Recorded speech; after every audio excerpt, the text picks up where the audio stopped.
The Dynasty Mountain trade floodgates have burst wide open, but not without a little bit of controversy. We're going to dive into that today. Dynasty Mountain, the climb to greatness.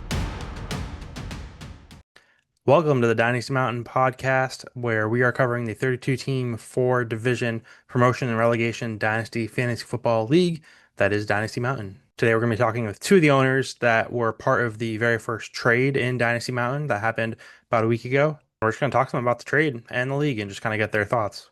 So let's get into it. All right, so we are here. We got Joey from Hill City, is in Ascension 1, and we got Scott from Secaucus Slush Fund in the Valley. So why don't you guys give us a little intro, short intro about yourself, kind of where you're from, your teams you root for, and maybe a little bit about your dynasty or fantasy experience. I'll let the Valley go Ladies first. first. Valley, No, ladies first. start from the bottom, work our way up. Scott, why don't you go first? Brutal. Absolutely. Absolutely brutal. All right. So, Scott Elias. I'm in the Valley. Secaucus Slush Fund. I have decimated my team in favor of fantasy dollars. And we'll probably get into that in a little bit. But listen, I'm excited to be here. I think this is probably one of the more creative fantasy leagues that has ever been created. And I think it's brought together some of the most psychotic people on the internet. And I'm really glad to be a part of it. And, I hope, Dan, you don't hold anybody, you don't let anybody get off the hook, because this podcast is going to be where we hold the most psychotic people on the internet accountable for their actions. So you better hold them tight. And I'm glad to be here. Will do. Go ahead, Joe. First of all, I have no idea what that last part means. I don't know what you guys have. Of course you don't.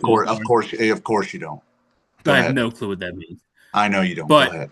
my name is Joe Annalora, Joey, Joseph. I am from South Jersey. I'm a carpenter, as you saw in my participation video.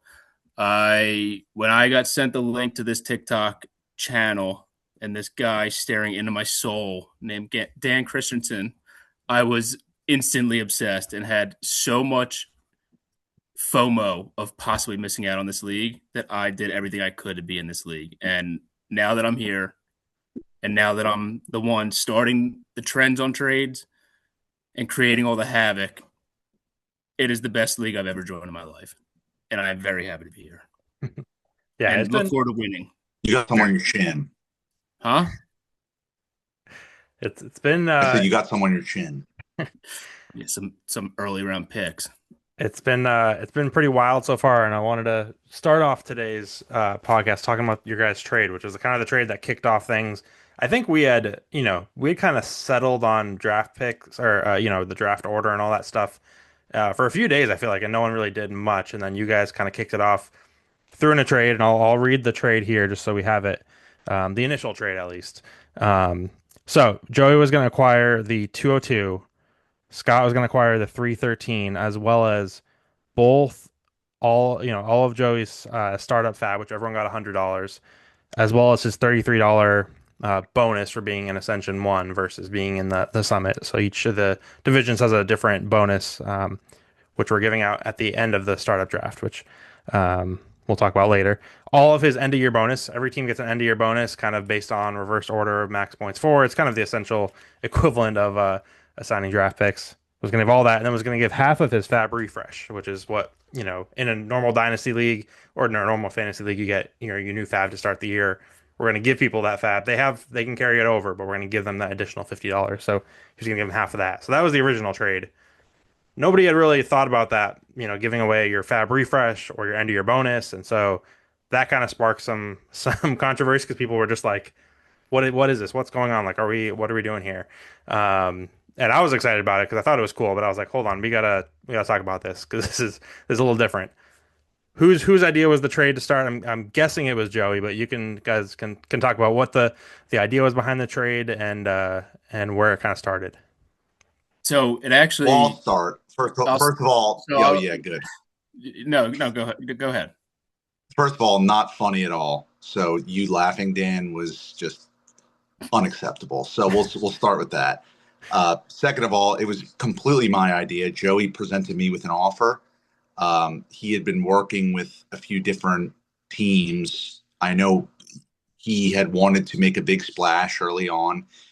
Joey has a tendency to get rid of his fantasy dollars. I'm in a dynasty league with him already, so he wanted to get rid of them, and I knew that. I didn't know he wanted to be as extreme as he got. So he had offered me a trade that I guess he had been working with Mountain Man on. I had countered with what I thought was a ridiculous counter, right, to just get conversation started, and we went from there. So I would say probably, I dominated the trade negotiations, and I got exactly what I wanted, and Joey was forced to probably, go through the rest of the league to try to recoup the dollars that he lost for me dominating the trade. So, Joey, if you have a different view, please. Well, that last part, which I share. easily did. I easily gained all that money back, and I easily spent it all again and got another early round pick, which I am very happy about. But this trade starts with Mountain Man. I reached out to Mountain Man, not knowing he'd be the one person in this league to not do a single trade yet. But that's besides the point.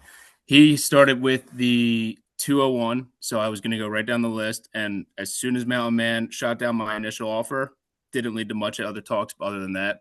I think I offered him $60 fantasy dollars and then $314 for the 201, and he had no interest whatsoever. So I looked next in line, and of course it was the man sipping on the blue moon. No free ads, but I knew I was going to make a deal with the devil. I knew we would get something done because Scott is the person who is fine with losing because losing is easier than winning. Every league I'm in with him, I don't know if I've ever watched him win a championship, especially our Dynasty League, which I won already once. They call me the Deuce in our other league. I'm in the Hall of Fame in our other league. So I have a history of winning. Scott has a long history of losing. So, I mean, he could say what he wants about this trade, but he likes Joey, money. did you have to, Joey, wait a second. Did you have to Yeah. con your wife into being a co-owner of your team to date you? Did you have to do that? Well, one, my veteran Wait, fiance. before you were dating, did you have to con your now wife to co-own your team? Just real Well, quick. she's my now fiance, and she is a veteran of this great country. So we will not talk Okay. bad about her. But she had Just want to make expressed sure we're interest tracking. she had expressed interest in fantasy football. So I said, why don't you join my Dynasty League? And So you trapped her. I just brought her in on the winning. You I male told her trapped her. if she's going to marry me into this winning family, she's going to be a winner. And we were a winner year one. So that's besides the point. Where was I before? So you male trapped her. Okay, got it.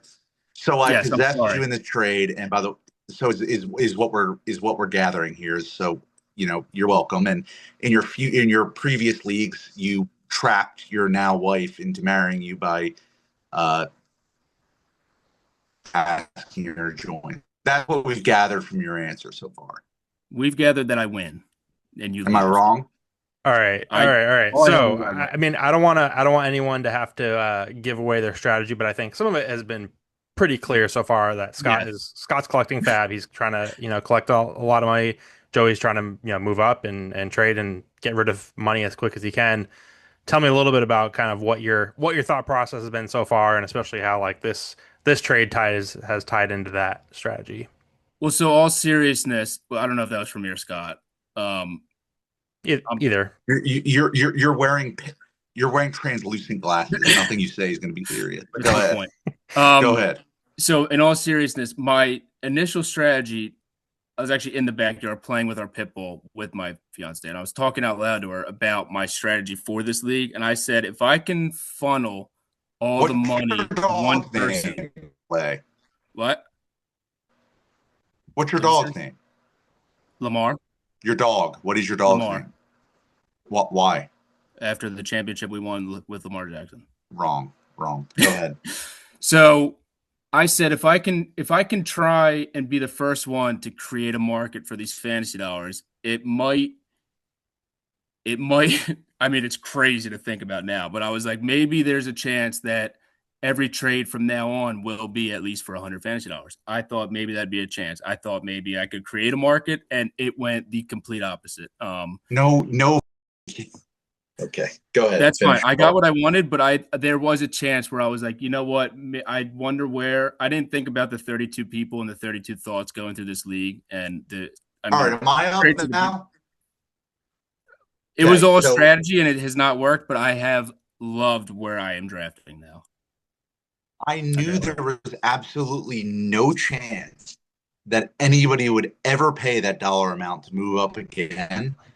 And the fact that he goes, when I responded with half of your, because originally, and Dan, I'll stop you here, but originally we had some negotiation about whether or not we would be able to trade like half of our refresh and half of our fantasy, or our draft. But like there was a lot of halves going on. So I basically just halved the second year of what we were able to negotiate with. And Joey agreed to it. So I knew there would never be anybody stupid enough to agree to a deal like that.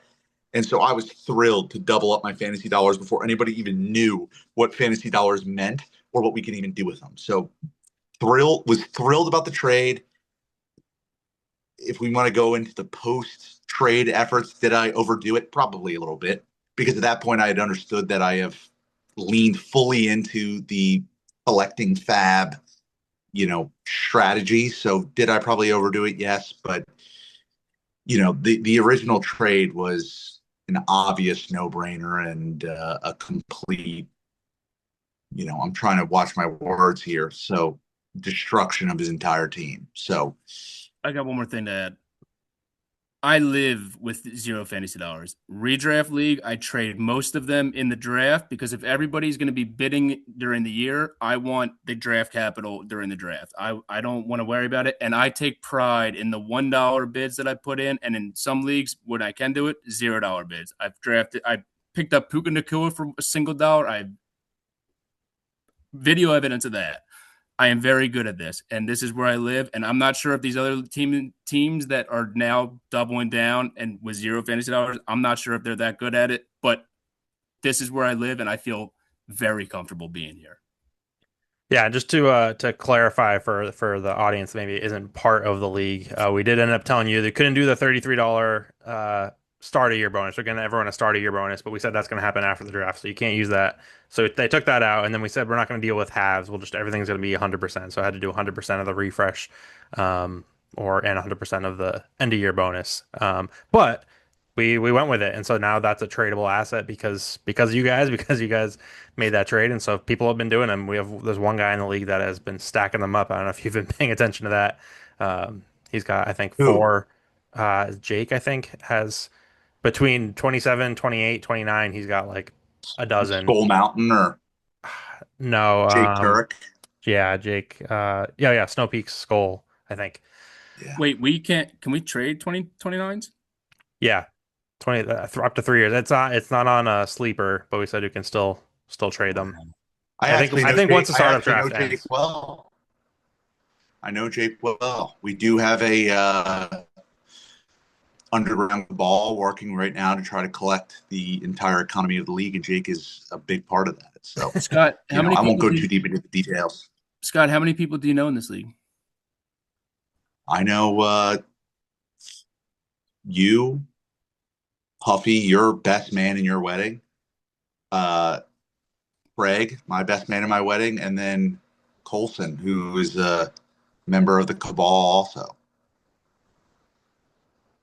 What have been your guys' thoughts on all the trades that have happened since? It's been kind of wild. There's probably been some trades that have looked better than others, but I think it's just hard. I feel like with 32 teams and we don't know how important how important is the fab going to be for trading or we're doing loans in this league.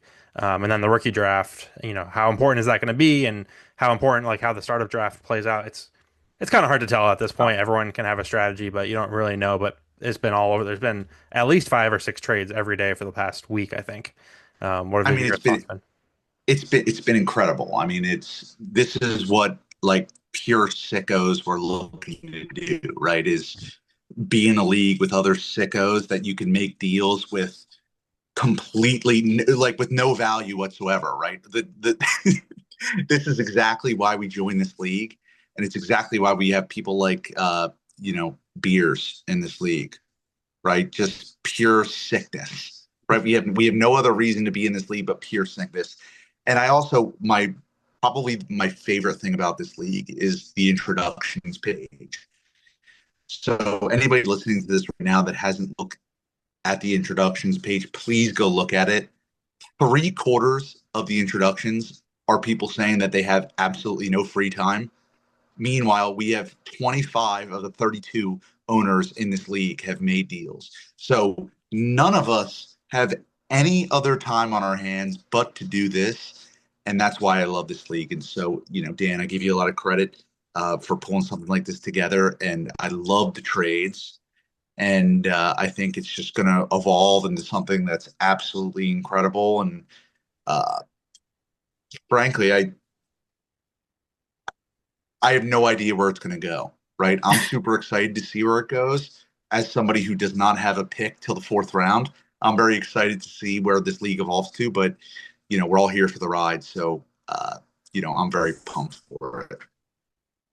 Also, piggybacking off that, when we get an update in the sleeper app, first of all, I'm a union carpenter, so I am sometimes on a ladder 30 feet up in the air. Sometimes I am hanging off the side of a building with a strap on me, and I am always checking this app because when I see a trade has been completed, my heart sinks because I don't know if it's something that I fired off drunk the night before and somebody's now accepting this is the first I'm seeing of it, or it's somebody else having a trade like Beers, and now I got to try and one up him. The FOMO in this league when it comes to trading is incredible, and I think that's half the fun. And Dan, I would argue you might be the biggest sicko here because you literally took 32 people, threw them in a room, gave them all this fab, and just said go. And just the fact that you're watching it from the outside is incredible. And I like for you, That is is this actually fun for fucking you? Like, is disgusting. this funner than playing in it? Like watching us just be insanity, or is Yeah, it? it's Are weird. you It's missing weird. out? Yeah, I've never done a league before where I've been the commissioner and not played in it. So it's weird. I'm glad I'm not because I feel like it would have been just so hard to also try to manage my own team and my own trades, and be paying attention. And I think it's nice to have someone who's like a non-biased No, yeah. person to, deal. Especially like we've had all kinds of rule changes and tweaks and votes, and just being able to kind of be the Hate that. authority to make those decisions is helpful. But So so that's actually my biggest problem with the league is I do That think that Scott's there not needs in charge. That's his no no biggest no issue. I think there needs to be a strong bias, right, in one way or the other, because I think we need corruptible commissioners. And that's the problem with fantasy, I think. If you don't have a corruptible commissioner, there's everybody loses. So I do think that's the biggest loss in this league is there's no bribery with you, Dan. And we'll see how true that becomes over the years, but right now I'm a little disappointed. yeah, unfortunately, that probably won't change. But you never know. We'll see. Um, I was gonna ask you guys like what you already mentioned some of the things that you've liked about the league so far, and again, a lot of it is we just need to kind of see it play out, and like we still don't even have players on rosters yet, and I feel like there's already been all kinds of trades, and I think especially once the draft starts, I feel like it's gonna get even more nuts because now there's gonna be like names and be like so and so's next up, like he's available to be drafted, like who wants my pick, who wants him, and I think it'll go nuts, and then once players on rosters. We have trades, we have loans, we have all kinds of stuff going on. What are some things that you guys are most excited to see kind of like play out over the next like 365 days, a year from now when season's over and we're about to start maybe our rookie draft? What are you looking forward to?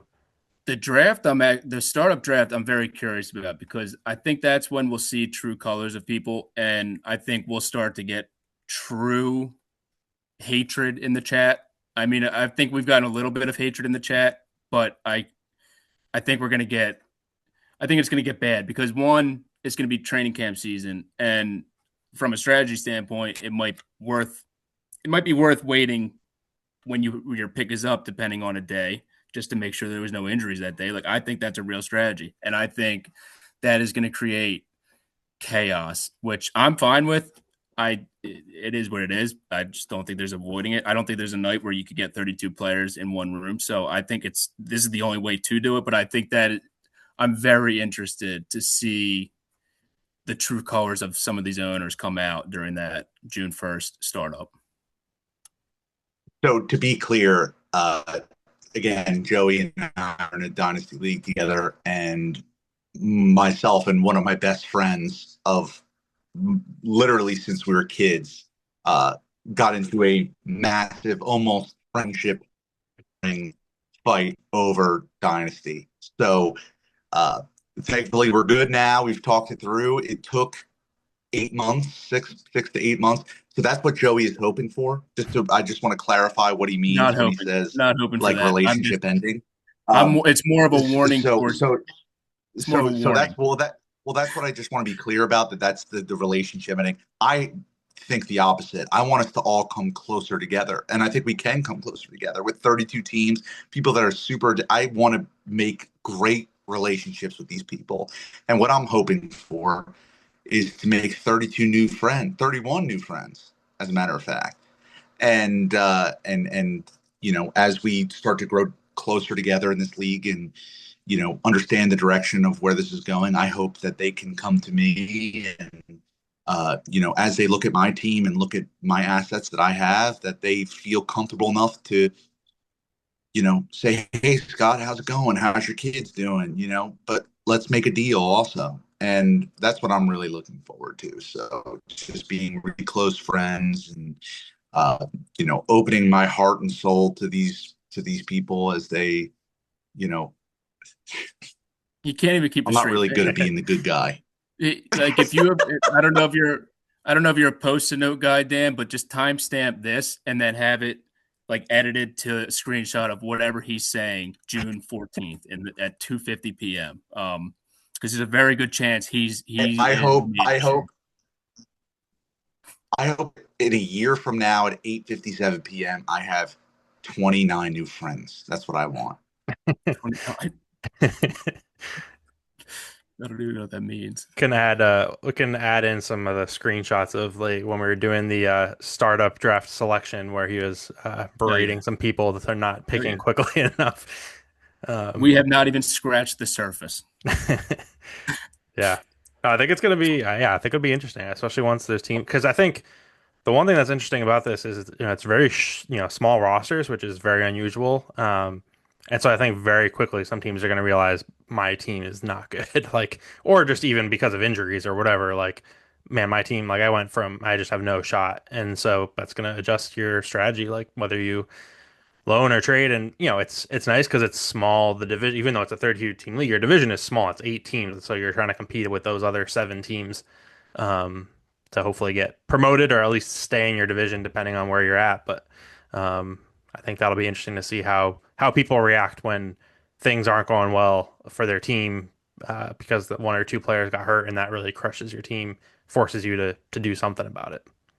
I mean, that is more than half the reason why I went so aggressive getting draft picks, because when you start to mock in a draft like this, in a league like this, you have 5 starters. And when you get to that 4th round to look for your 4th starter, I was not able to stomach looking at some of these names for somebody I would be starting every week for the next 7 years of my life.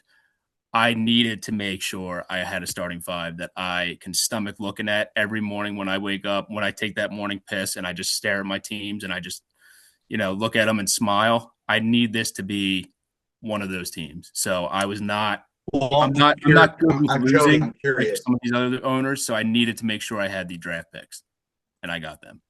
Yeah, I'm done with your conversation. I'm done. So here's what I have to say, though, in inverse, right?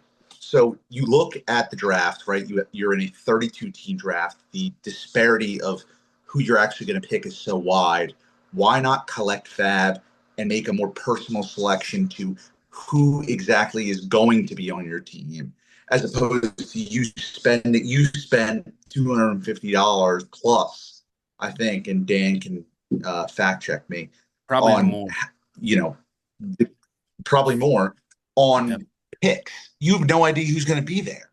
So why not just collect that fab and make the decision yourself? I don't know what you And mean that's by the that because question to you, Joey.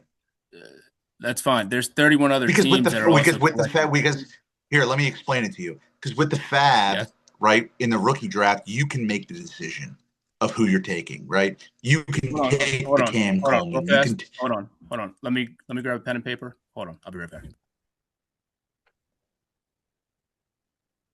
All right, keep go it ahead. rolling. Go ahead.